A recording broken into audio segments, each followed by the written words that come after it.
Yeah, yeah. Greg was a part of today's media session. Awesome. All right. I'm sure got a lot of great injury questions. Go ahead. How's Charles Cross doing? Yeah, Charles is good. We'll see how today goes, but we're optimistic for the game. But just working through his foot. So. And how did Sam look yesterday? Good. I mean, in terms of the plan, we're still on the plan. So, I wasn't part of the offensive walkthrough just now, but they said it went really well, and he's feeling good. Does he need to throw? Is there like a pitcher who needs to have his arm in shape at this point? I'm not sure if that. I don't know if I know the right answer to that. I mean, if he feels better than he did going into the game, and he showed that he could throw then. So, you'd like him to get some throws before Sunday. What's going on with Amari Kight? Yeah, Amari. Let's see here. What was it again? It's knee or ankle. Yeah, just knee from the game, but it's not. I mean, kind of go day by day right now on how it's going. Him and Josh, for that matter. It's just how it goes going into Sunday. So they're on. You said it looked like day-to-day. Yeah. Mm-hmm. If they're unable to go for some reason, is Logan next? Do you start looking at Gray at left tackle at all? Or how would that work? We have a plan for it. I don't really want to say what we do, but we have a plan for it. When you look at you mentioned yesterday, like explosives are how you get all the points that the Rams had in the last game. Yep. When you look at, I think it was like 10 or something. Was there any theme there of how they got all those that you noticed? Well, let me clarify. It's not like exclusive to that game. I mean, that's kind of the normal recipe for not playing very good defense is giving up explosive plays. So, yeah, they did some good things where, I mean, Stafford made some great throws, and you gotta we can play them better, I mean, and in the run game, I felt like it's probably more leaky yardages than explosives. Like they had some explosive runs in the first game, and then there's just things we need to be better aware of and be in better position to play those plays without kind of getting into all the details. But better execution by us will help, and then better plan by us, and let's go play ball. Mike, Kobe back in the lineup for you last week. What did you kind of think of his game stepping in there after the time he was out? Yeah, well, it didn't feel like he had been out in terms of how sharp he played, so he's doing a great job. He's playing fast, got energy, affected the ball, takes some great shots at the ball, so great to have him back. You've talked about Jackson and how his demeanor doesn't really change, even if it's a game where he's not making a bunch of catches or getting the stats, whatever. How do you see that? I mean, is it just literally his demeanor doesn't change, or like the way you see his effort on the field and things like that?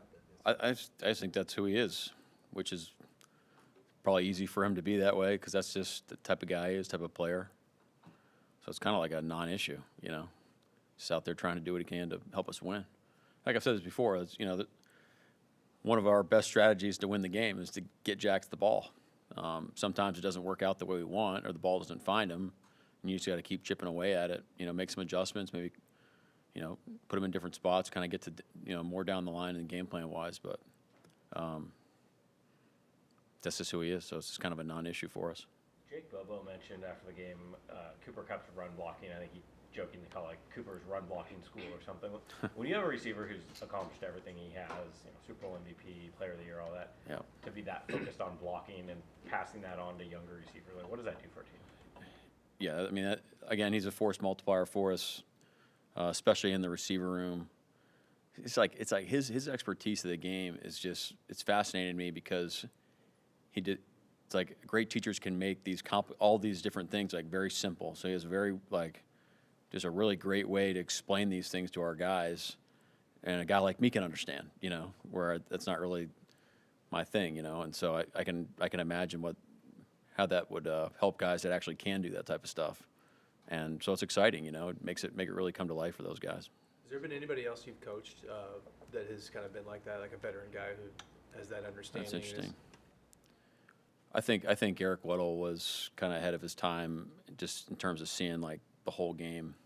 he would just be telling guys like in real time how to play plays because he knew it was just. And at that point in my career, I didn't know a lot of that stuff. So in my mind, I'm like, how in the heck does this guy know all this stuff that's about to happen? But he was very similar to Coop. As glowingly as guys talk about his impact in the room, though, how impressed have you been by Cooper just with his availability after a few injury-plagued years and his production still, what he can still do at this stage of his career? Well, I mean, are you surprised that the guy has put himself in position to play great football? Not one bit. I mean, we've had a plan for him. Like I think probably earlier in his career, like the amount of workload that he would put in on a daily basis. It's all good. The amount of workload he put in on a daily basis, I think that might have taken a toll on him. But he's been really smart on, Sam and the guys have done a great job of managing his reps. And when he's been out there, he's going, 100 miles an hour. So I'm not surprised. I know you talked about John and his impact. That he did actually win the award today for executive. Yeah, Dave told me that's awesome. Yeah. Yeah, congrats. It's great. Well deserved.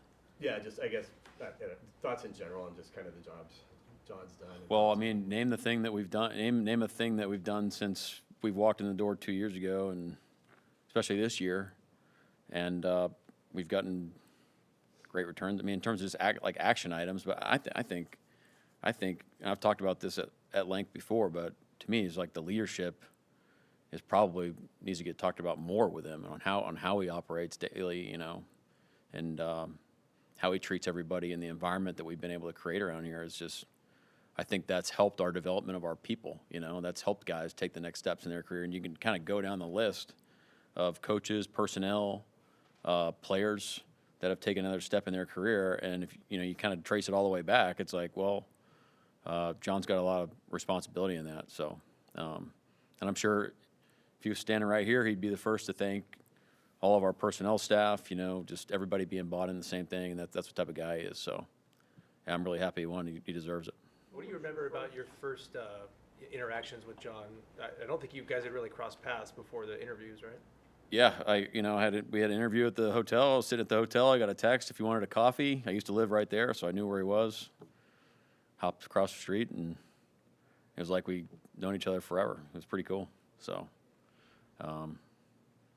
but that's how he is. Like he has this ability to put you at ease and kind of take the edge off and, let you relax and feel like you can be yourself. And, it's not an easy quality to do because I'm sure I don't do that.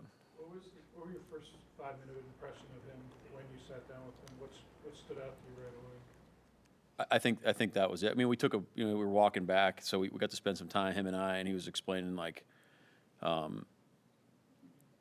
really like the thought behind how the process went, who was part of it, what the thinking was, kind of giving me the whole deal on just where they were coming from, and just to hear him talk about like our people was just really cool. Like talking about Nolan, I think just got promoted, so he's fired up about that. I remember him talking about Nolan becoming the assistant GM.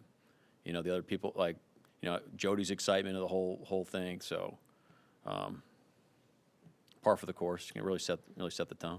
You obviously you're getting a lot of attention for the vision video that got sent out yesterday, and you're someone who just wants to stay in the now all the time. Visioning is future. So, yeah. What was that process like for you to kind of look ahead? And did that vision go beyond the NFC Championship? Yeah, I think the goal of what I was trying to portray to the guys was the feeling of what we're trying to create. Of that it is about us, and it's about our connectedness, and it's about what we're striving to become as a football team. The NFC Championship was really just context of where we could go. And of course there's more goals to be had, but that was really the thought behind it. Yeah, I think it's that simple, but it's good to have visualization. Like that's a powerful tool, and I'm glad it worked. Mike, if it did. Sean lived in 11 personnel for so long as a coach, and then the 3 tight end thing has been such a big thing about what they're doing this year. How have you seen that particular piece, the 13, kind of evolve for them as the season's gone along with how they've done it and where they're using it and deploying it? Well, I think this is a great example of how of how they evolve from year to year. You can kind of take several things over the last, I don't know, 3 to 5 years from kind of when they've been making these playoff runs, and they're a team that evolves and adapts and grows throughout the season. I think that's why they've been able to make these runs. And so this is an example of that. I don't want to put words in their mouth, but they got great tight ends, and they found something that was a weapon for them, and they've been able to kind of activate it. And it's not like they're running the same stuff. That has evolved as well over the course of the year. So, which is the same thing they did when they were in 11, and they still do that in 11. So,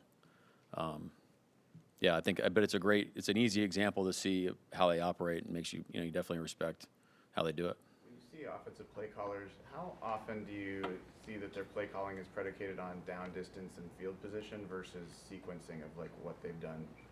Yeah, it's both. It's just, hey, what's the context, So both of those things are context. And play callers have personalities and things that they like to do, and I think it's our job to try to identify those the best we can so we can help our guys be in good situations. But, yeah, I mean, like, what information can you have on the front end before you make a decision? Well, I'm going to try to use all that to our advantage. I'm sure they're doing the same thing. Stafford got you a couple times on no-look passes. Do you coach against that, or is that an in-the-moment players play type of Well, it's hard to like simulate, but he hasn't just got us; he's gotten everybody to this point. So it's going to take discipline in our drops to try to mitigate that as best we can. But he's dang good at it, And in the moment, it's hard to not go where he's looking, So the coaching point is to stay to the assignment is fundamental. Well, it depends on what we're in, So it's kind of goes back to one of those things, like, you can't let how they operate affect how we want to operate, which is kind of a core principle. So again, easier said than done. Something that we're working on, but he's good at it. Drew and Jalen throwing no-look passes in practice this week? We haven't really, I don't know, it's kind of a hard ask. Like, just go play high-level football and play fast, play decisive. This is kind of like a tangent, but we just don't believe in just running the card and then throw to where the route is circled, or defensively bite on this route, or give me the. It's no, let's go play great Seahawk football. Go play fast. Let our guys go react in real time, make calls, and we'll try to give the best looks we can in some of those scouted looks. But at the end of the day, you can't. There's a spot for getting the perfect picture and stuff, but I don't know. We'd rather just go play great football and sharpen each other that way. Do you expect Uchenna Nwosu and Robbie Oots to be available? I think Robbie's going to be out there today in some capacity. So is Chenna. Coaches at every level are going to say they want to be good in all three phases, and special teams is important. Yet you see a lot of disparity around the league. As somebody whose team now is having success on teams and who played for or worked for a special teams guy in Harbaugh, what do you think the difference is in the teams that actually thrive there? Well, I can just tell you from our perspective, it's just that's what we believe in. So we're going to try to back that up the best we can. I think it goes back to one of those, just kind of how we want to operate. Look, we're going to tell you what we think is important and how we want to operate, principle-wise. And then, again, how you build trust and how you actually develop things and actually how you grow, you got to back it up with your actions. So it's how you invest in it. It's, who you have out there. It's who you have coaching them. Jay and Fitz have done a tremendous job. And we got great players that buy in, and they love playing. They love playing for those guys, and they've done a great job. George Holani, how do you look in his practice back yesterday? George's doing a good job. Doing a great job. And I think Elijah practiced all week but wasn't active. You mentioned some roster stuff. Now, Yeah. do you have the Same play situation this week. There's a possibility of him being up. Frankly, we're still working through the roster combinations of what's going to be best going into the game. Mike, you've talked about trust quite a bit from the first guy here. Just how do you build that, and how is that continuing with the players, coach, that whole kind of? Yeah, it's just it's kind of back to the integrity thing. Are you going to do what you said you're going to do? If you keep doing that, it's going to build trust. Do you coach stuff that works?